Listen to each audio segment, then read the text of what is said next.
주식에 대한 배당을 말씀하시는 거잖아요. 그러니까 기업은 기본적으로 기업은 돈이 없어요. 예, 누군가의 돈을 가지고 이 사업을 하는 거예요. 그쵸? 예, 이 돈을 누가 대주냐면 하나는 주주가 대주고 하나는 채권자가 대줘요. 예, 채권자가 대주는 돈은 차입금이라고 하는 거고요. 그쵸? 그다음에 주주가 대주는 돈은 자기 자본이라고 하잖아요. 근데 기업이 이 돈을 쓰면 돈을 쓰는 대가를 지불해야 되잖아요. 그럼 차입금에 대해서는 이자를 줘요. 그쵸? 주주에게는 배당을 주는 거예요. 그러니까 주주가 낸 납입자본, 그 납입자본에 대해서 돈을 쓰는 대가를 주는 게 배당이에요. 기본적으로 금전적인 대가죠. 근데 우리나라 같은 기업, 우리나라 기업은 뭐 지금은 배당의 수준이 계속 올라가고 있지만 이자보다 배당이 적어요. 그러니까 배당을 이렇게 넉넉하게 주는 나라가 아니에요. 올라가고 있지만. 근데 이제 이 유럽이나 미국 기업들 같은 경우에는 이 배당에 대한 어떤 역사나 이 문화 같은 것도 굉장히 우리랑 많이 다르고 배당 정책이 굉장히 중요한 회사 정책이에요. 그래서 그 기업의 IR 자료라든지 이런 데 보면 배당 정책에 대한 설명이 되게 많이 나와요. 그만큼 배당 투자가 일반화돼 있고 굉장히 중요한 어떤 회사의 특징으로 자리매김하고 있다는 거죠. 근데 아까 이제 배당이 이자보다 우리나라 같은 기업은 좀 그 적다라고 했잖아요. 근데 그 기업이 남의 차입금도 쓰고 주주의 돈도 쓰는데 우리가 어떤 그 재무적으로 이론적으로 얘기를 하면 기업이 주주에게 주는 돈을 쓰는 대가는 이론적으로 채권자에게 차입금을 쓰는 대가보다 높아요. 예, 무조건 높아요. 무조건 높아요. 예, 이론적인 배경은 뭐 나중에 뭐 설명할 기회가 있으면 하지만, 근데 우리는 배당은 더 적다고 했잖아요. 그쵸? 우리나라 같은 경우에는. 그래서 배당을 상대적으로 적게 준 것이기도 하고, 기업들이 이 주주에게 돈을 쓰는 대가, 이 돈을 쓰는 대가는 반드시 배당만 있는 것은 아니에요.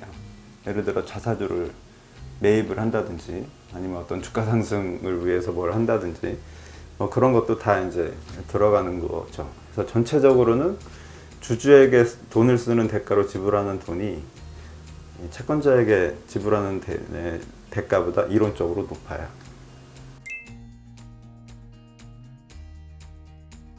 많이 준다, 적게 준다에 대한 기준부터 조금 애매하죠. 그러니까 예를 들어서 앞으로 성장이 굉장히 촉망되는 회사예요. 예. 그다음에 그래서 투자할 때가 많아요. 이 회사는 기본적으로 벌어들이는 돈으로 투자를 먼저 해야겠죠. 그렇죠? 주주들이라고 해서 배당을 적게 준다고 왜 배당을 안 주냐고 뭐라고 하지 않을 거예요. 아니면 투자를 해서 회사를 키우는 게 나중에 자기에게 더 큰 이익으로 돌아올 수 있으니까. 그쵸? 그래서 배당이 적은지 많은지는 상대적인 기준과 절대적인 기준이 다를 수가 있는 거죠. 근데 배당 투자를 하는 입장에서는 이 절대적인 기준으로 착착착착 나눠서 봐야 될 거 아니에요? 그쵸? 배당을 많이 하는 기업에 투자를 할 거니까. 그러면은 내가 배당 투자를 목적으로 하고 있을 때 어느 정도의 배당을 받을 거냐, 내가 원하느냐, 그거를 생각하는 기준이 나오는 거예요.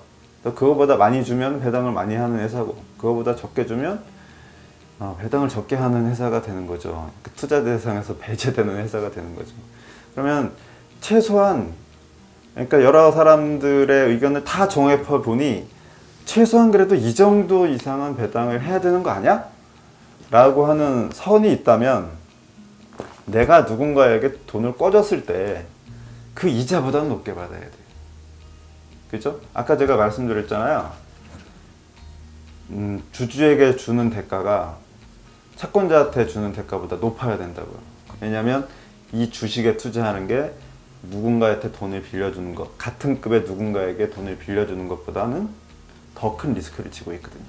그러니까 예를 들어서 현대자동차의 주식을 살 수도 있고 현대자동차의 차권을 살 수도 있어요. 예. 그쵸? 그때 현대자동차 주식을 사려면, 이 배당 투자를 위해서 사려면 현대자동차 회사채를 샀을 때 그 이자보다는 높은 배당을 받을 수 있어야 된다고요. 그러니까 그런 식의 기준을 비교를 하시면 돼요. 분모가 뭐냐에 따라 다르죠. 분자는 똑같잖아요. 배당금이 있으니까 배당금은 이제 분자가 되는 거고, 그 수준 퍼센티지를 뭐로 볼 거냐는 여러 가지가 있을 수 있죠. 그쵸? 가장 많이 쓰는 것 중에 하나가 자기 자본 대비 배당이 얼마냐 뭐 이렇게 하잖아요. 근데 우리한테는 그게 중요하지 않잖아요. 그쵸? 우리한테 중요한 건 뭐예요? 내가 주식을 얼마 주고 샀는데 배당으로 받는 게 얼마야? 내 투자액 대비 배당이잖아요. 그쵸?